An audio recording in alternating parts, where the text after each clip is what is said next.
और बड़ी खबर इस वक्त दिल्ली से आ रही है। सुप्रीम कोर्ट में एसआईआर पर सुनवाई इस वक्त भी जारी है और 10 याचिकाओं पर सुनवाई इस वक्त चलती हुई।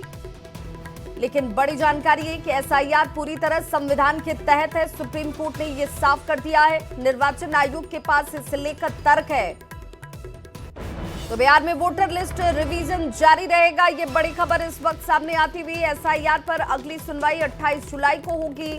बड़ी खबर सामने आ रही है सुप्रीम कोर्ट से, जिस पर सबकी निगाहें टिकी हुई थी। यानी जो कार्रवाई इस वक्त निर्वाचन आयोग की तरफ से वोटर पुनरीक्षण का बिहार में किया जा रहा है, वो चलता रहेगा, वो जारी रहेगा, वो तर्कपूर्ण है। बिहार में वोटर लिस्ट रिवीजन पर यह बड़ी खबर सामने आ रही है और खबर ये कि बिहार में वोटर लिस्ट रिवीजन जारी रहने वाला है। सुप्रीम कोर्ट में ये बात साफ हो चुकी है। संवैधानिक संस्था के काम पर कोई रोक नहीं लगाई जा सकती है। सुप्रीम कोर्ट ने ये टिप्पणी की है। एसआईआर पर अब अगली सुनवाई जो है 28 जुलाई को होगी। संवैधानिक संस्था है। एसआईआर में आधार और ration card, voter ID card शामिल किया गया या नहीं किया गया, इसे लेकर भी स्थिति क्या है वो भी समझने की कोशिश करेंगे। और संवाददाता शंकर आनंद हमारे साथ इस वक्त ज्यादा जानकारी के साथ जुड़ गए हैं। शंकर आनंद, सुप्रीम कोर्ट की तरफ से क्या टिप्पणी की गई है, क्या खास टिप्पणी इसमें नजर आई अब तक? देखिए, अभी जिस तरह से इस मामले में ऑर्डर जो है वो कोर्ट के द्वारा लिखवाया जा रहा है और इस ऑर्डर में सबसे पहले जो लिखवाया गया है कि इन याचिकाओं में एक महत्वपूर्ण प्रश्न उठाया गया है जो देश के लोकतंत्र की जड़ से जुड़ा हुआ है, वह है मतदान का अधिकार। याचिकाकर्ता ने तर्क दिया है कि निर्वाचन आयोग यानी कि चुनाव आयोग के द्वारा जो आदेश के माध्यम से जो विशेष गहन पुनरीक्षण का मामला जो चल रहा है वो मतदाताओं के मौलिक अधिकार का उल्लंघन है। इसके साथ यह प्रक्रिया जनप्रतिनिधि के प्रावधानों का उल्लंघन करती है। अदालत ने यह तर्क दर्ज किया है कि यह मामला केवल प्रशासनिक प्रक्रिया नहीं बल्कि लोकतांत्रिक अधिकारों के मूल स्वरूप से भी जुड़ा हुआ है। इसके साथ ही इस मामले में जो इलेक्शन कमीशन के वकील ने तर्क दिया है कि अंतिम जो गहन पुनरीक्षण का जो मामला है वो कई वर्ष पहले 2003 में भी किया गया था और उसे फिर से करने की आवश्यकता है। तो इस मामले को, इस पक्ष को भी जिस तरह से चुनाव आयोग के द्वारा ये रखा गया था कि जिस तरह से साल 2003 में उस वक्त में किया गया था, अभी भी उस तरह से करने की आवश्यकता है। तो इन तमाम मसलों को काफी विस्तार से जो आज कोर्ट के सामने रखा गया है, इसी बात को आज कोर्ट के द्वारा इस मामले में फाइनल आर्ग्यूमेंट जो है बाकायदा उस पर किया गया और एक तरह से कहा जा सकता है कि इस मामले पे तमाम पॉइंट्स को रखा जा रहा है। बिल्कुल, आप हमारे साथ बने रहिए शंकर आनंद। और इस वक्त जेडीयू के मुख्य प्रवक्ता नीरज जी जुड़ चुके हैं। नीरज जी, बहुत स्वागत है आपका। और सुप्रीम कोर्ट ने जिस तरीके से कहा है कि भाई संवैधानिक संस्थाएं अगर कुछ काम करती हैं तो उस पर रोक लगाना ये तो संभव ही नहीं है। जो प्रक्रिया चल रही है वोटर पुनरीक्षण की वो जारी रहेगी, लेकिन जो आधार कार्ड को लिंक करने की बात है कि भाई आप इसको भी एक प्रमाण के तौर पर लीजिए, ये जरूर शामिल किया जाए। ये माननीय सर्वोच्च न्यायालय के विचारण पर कोई राजनीतिक टिप्पणी करने का हमको अधिकार नहीं है। मीडिया से प्राप्त जानकारी के अनुसार विशेष मतदाता पुनरीक्षण कार्य को जारी रखने की बात सुप्रीम कोर्ट ने कही है। तो ऐसी स्थिति में जो विपक्ष की पार्टियां हैं वो इस सवाल पर गई थी कि भाई जो चुनाव आयोग एक संवैधानिक संस्था है उसने अधिकार का अतिक्रमण किया है, इसलिए आप विशेष मतदाता पुनरीक्षण रोक दीजिए।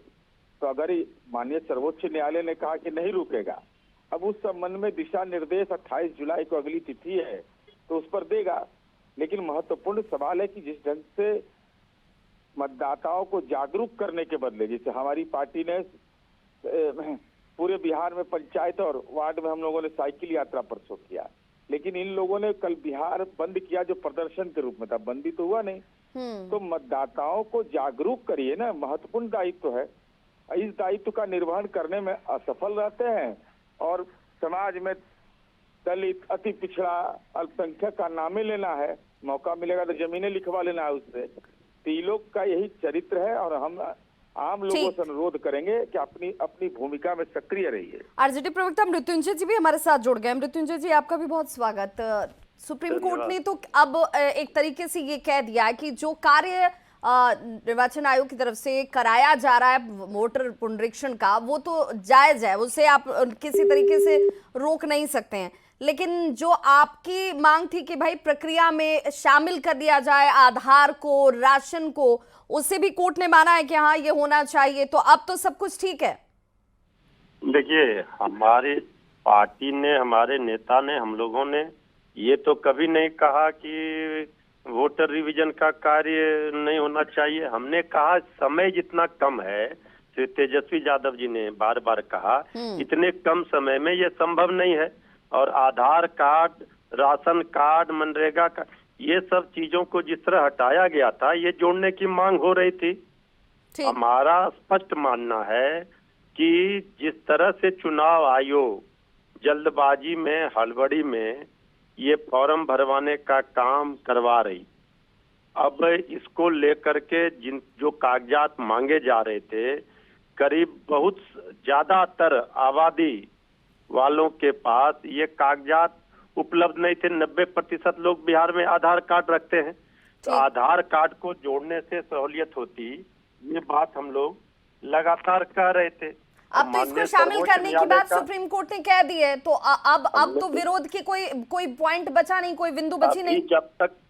जब तक माननीय सर्वोच्च न्यायालय का कोई अंतिम फैसला नहीं आ जाता, अभी तो उन्होंने तारीख दिया है 28 तारीख को, तो 28 तारीख तक इंतजार किया जाए। 28 तारीख को क्या फैसला आता है।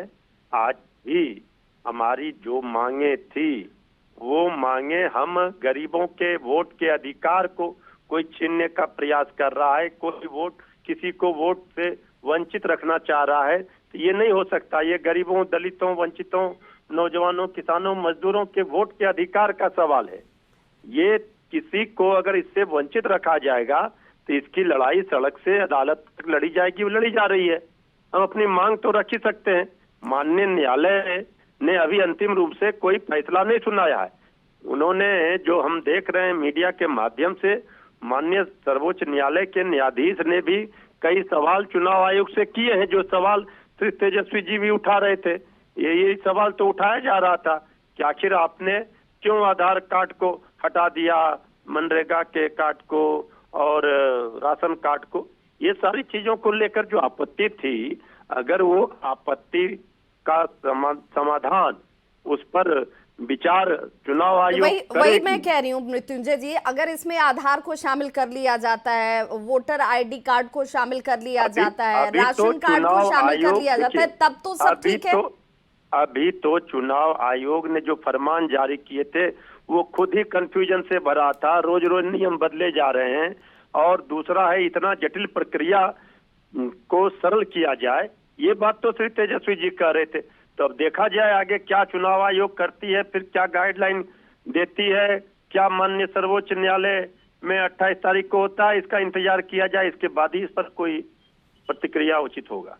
लेकिन संवैधानिक संस्थानों पर सवाल न उठाया जाए, उनकी कार्यशैली पर सवाल न उठाया जाए, ये भी तो सुप्रीम कोर्ट ने टिप्पणी की। उन्होंने कहा कि भाई ये तो उनका अधिकार है। ऐसा है कि संवैधानिक संस्थाओं की जो जिम्मेवारी है, जो जवाबदेही है, उसका वो पालन करें। तो कौन सवाल उठा रहा है?